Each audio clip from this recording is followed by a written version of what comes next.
కింద పడుకున్నాడు కదా మీ నాన్న మంచం మీద పడుకుంటా లేపమ్మా అనేప్పటికీ బిగిసిపోయి ఉన్నాడండి మనిషి. నిద్రలోనే పోయింది, ప్రాణం పోయింది కూడా తెలియదు.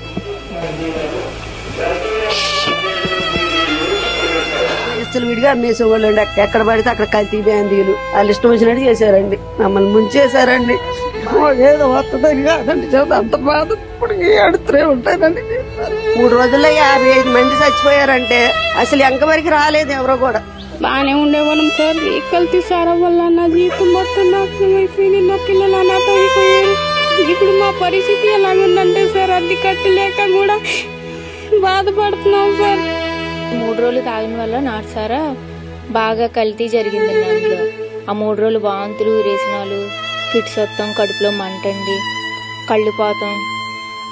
3 రోజులు 4 రోజులు ఉన్నారండి. తర్వాత చచ్చిపోయాడు. ఆయనకి అసలు ఏ కంప్లైంట్లు లేవండి. కల్తీ సారా వల్ల ఆయన చనిపోయాడండి. నాకు భయం వేస్తుందమ్మా. నాకు నరాలన్నీ లాగేస్తున్నాయి, కళ్ళు అసలు కనపడతలేదు, నరాలన్నీ లాగేస్తున్నాయి, మోషన్స్ అయిపోయినాయి. కేసు పెట్టామండి మేమేనండి. మా అబ్బాయి నేను కేసు పెట్టామండి. ఇలాగ చనిపోయారండి సారా వల్ల అంటే. అయితే పోస్ట్ మార్టం చేయాలమ్మా, చేస్తాం అన్నారండి. అలాగేనండి 4 రోజులకి చేశారండి. ఈ కారణం ఏంటో చెప్పలేదండి.